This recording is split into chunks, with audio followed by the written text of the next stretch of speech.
So me and my brother Kyle bought this truck for $200 and we plan on taking it from this boring Nissan and turning it into this ultimate drift missile the redneck kind of way. This is 2K Garage. So we've got the bed pulled off of it, sitting outside back there. So we can strip the frame down and coat it with some industrial spray coating so it doesn't rust no more. Makes it look a lot better. And just to further from any more rust. I don't know if I showed you guys this or not. I think we did, but I rigged it with a piece of tubing. I drilled it out and then put a new piece of tubing so I can actually start it and drive it. And that's about as far as we got with that.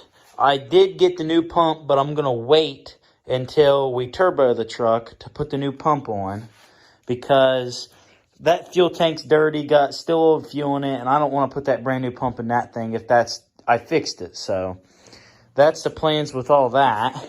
Interior. So, you know, we completely stripped all the carpeting, everything out of it. I coated it with some of that industrial stuff to keep it from rusting, because it had a little bit of rust spots. And then I took some spray adhesive, this Loctite spray adhesive, professional performance contact adhesive, 300 heavy. And this stuff's pretty good. And then I took some Reflectix, as I think is what it's called, and I sprayed it down and then tacked this down. So our material, which I'm laying out now, is stuff I got some Walmart. It's a leather-ish looking material. And that, so I was getting that cut out and laid out. We took the two rear seats out and that rear panel, and the previous owner, for whatever stupid reason, cut a hole in the back of the cab and the bed. I don't know if it was for the camper top, so it had ventilation. I have no clue, but it was done with like an angle grinder, because you can see how it was overcut, and it just looks terrible. So does the bed. And I tore that out, which I'm going to reupholster and redo. And then, so we tore all that out, got the back two seats out of it and that back piece, and I'll show you once I get everything laid out. Also, we did put a new shift knob on it. It's a weighted shift knob. I like to put a short throw shifter in it, but it's a truck, and I like to have the big shifter. So, this is with it all laid out. It's not glued or nothing at all. It's just laying there. And I've probably got maybe 30 bucks in this, if that. I know it's not going to look the best at all, but it's better than spend 130 on a new liner. But got it all in the corners. I just got it vice gripped right there and right there to hold it, so I could stretch it and make it perfect, as best as I could do it at least. And that's what it looks like. I've got the shifter boot and everything out of it so I could get it cut out, and then I'll poke the holes or cut a little bit bigger so I can find where all that goes. And then I took the seat belt out, and that other seat belt's laying up there. But that's the plan with this, is to then do bucket seats. Bucket seats are going to be really cool. I'm going to do the same pattern as this stuff. Try and do the same like leather pattern as bucket seats. And then that back wall is getting the upholstered as the same as this. And then we're going to do a Japanese flag for the headliner, which is going to look really cool. And I got all the trim pieces for all this sitting over there in the cabinet for it. And then we got to redo all the brake lines. I'll show you that here in just a minute. So right there is one of our leaks, which I tried get her rigging it so we could take her for a rip, but it didn't hold. And then the suckiest part about this whole thing is the next brake line that leaks really bad, like it'll drain the whole reservoir, is one of the main brake lines down in there. So that means we've got to drop the tank to get to it or pull the cab, and I'm not pulling the cab. So we got to drop the fuel tank, get it up on jacks, and I guess lift it up or drop it down out of there so we can get to that brake line and replace it. We got to redo pretty much all the brake lines, which sucks, but what you get for a $200 truck.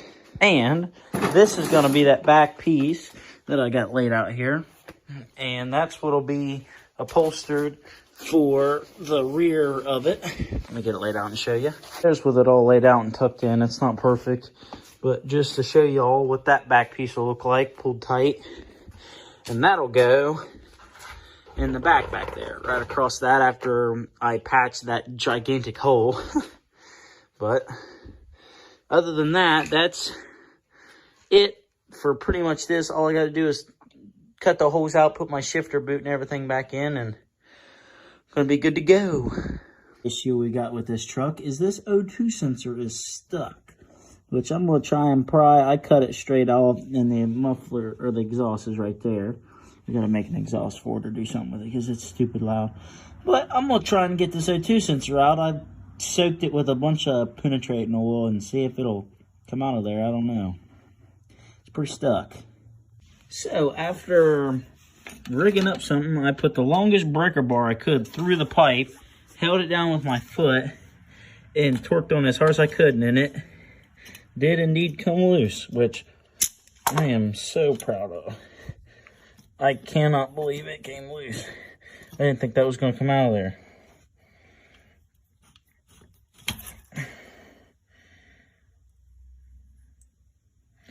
Probably not good, but it came out of there, surprisingly, which I did not think it would. So, hell yeah. Here's the O2 sensor a little bit up close. I don't know how an O2 sensor is supposed to look, but the threads look good, other than I marred up the heck out of the hex on it. But the threads are okay, and it don't look like it's too beaten thrashed, so not sure. So I got the O2 sensor out, and I just zip tied it up out of the way for now, so it's not dragging if we go for another test drive or something. So that's out of the way. Alrighty, well, Kyle's gonna get to wire wheeling on this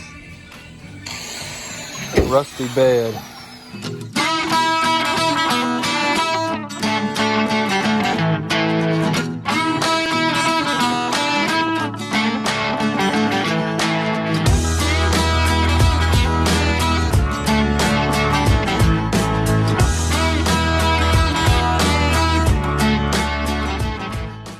Okay, so we have been undercoating the truck. Why are you mad? Because you won't shut up. We've got the time lapse going with my phone, taped to the. You show them that. It looks good. Yeah, it's a minute. But now we're gonna paint this rear bumper and give her hell.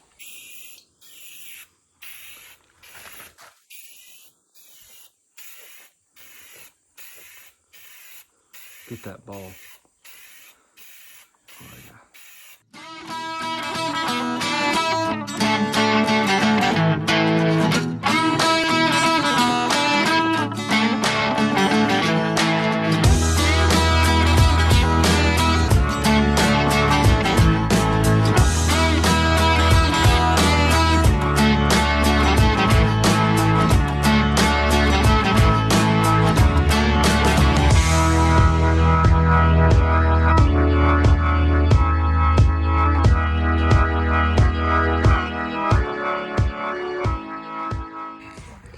So we got the frame painted. It's 2:30. Wire wheeled, painted, everything. We didn't do a professional job, but We did a good job. we did a good job. I mean, like, we could have scrubbed down the fuel tank and whatnot, but from what you'll see, We weren't doing it professionally because we're just trying to get it, because it's about to be winter. There's going to be salt all over the roads, and this thing hasn't been driven, and I just wanted to get it painted so it doesn't rust. And I guess these hard bodies are known to rust at that bend in the frame, so. got the bumper painted. It is still wet, so we're going to polish the bed to match that bumper. Black, gray, and then like a sparkly gray and then black. Yeah, it looks good. We tried to cover everything under there. So, we had shown the old piece that we had right there. Was the piece that we had in the back that was all broken, nasty. I took it, cut it out, put a piece of cardboard down, and then put foam, and then put this material that we're putting on the floor, and we're about to put it in. So let's go. And there is our finished product. So this is like a few days after, and I had already uploaded the video, but I decided to take it down, and I am going to get a good little I'm going to show you a little bit of what we did on the interior. We actually got it finished.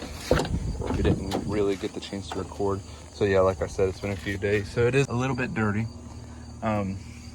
What we did is we cut it straight down the back right here, which doesn't look amazing, but it, you know, it looks fine. It don't hurt my feelings, and it looks good. And then underneath the center console, we cut it from that line up and all the way through.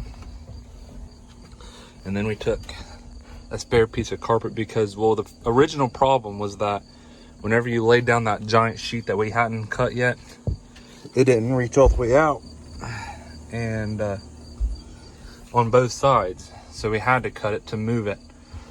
And so there was a giant gap, so we had to fill that in with that, and that ended up looking okay. This carpet doesn't, or whatever this is, this leather doesn't tack down real good on top of itself here, so it's lifting up. I'm not sure what Kyle wants to do with it. I haven't really thought about it, but I mean, just the way it sits, it's okay. Well, we did take it for a test drive, so I will show you guys what our test drive did, because Kyle was running the crap out of this thing. We did get the brake lines fixed that Kyle was talking about. See our brake line there, and then Kyle would be the one to better explain this here, because I wasn't really participating in that due to my next project. I might be able to get a good footage. I'll look. Oh, but right up there, I don't know if you guys can see it or if the fuel tank is in the way. We fixed that. I'll give you guys a quick rundown. He did a burnout and it started overheating, so we pulled it over. I can never figure out how to get this hood pulled up. It started overheating, so we pulled over, and it was boiling out of our reservoir there, and we couldn't figure out why. Well, we got it lugged back to the house, and me, Dylan, and Kyle sat around thinking about what happened. And if you look there, and you look there, and you look down there on the crank, there is no belt. I think he shredded it at some point. We have no clue where the belt went, but it's somewhere, and it's gone with the wind. So what was happening is this radiator fan wasn't working, so it was overheating. But right now it is out of business until Kyle gets all that fixed. But he's got wheels and tires come tomorrow, so that'll be next episode. We will get those fitted up either tomorrow or the day after. So I'll see you guys in the next episode when that happens.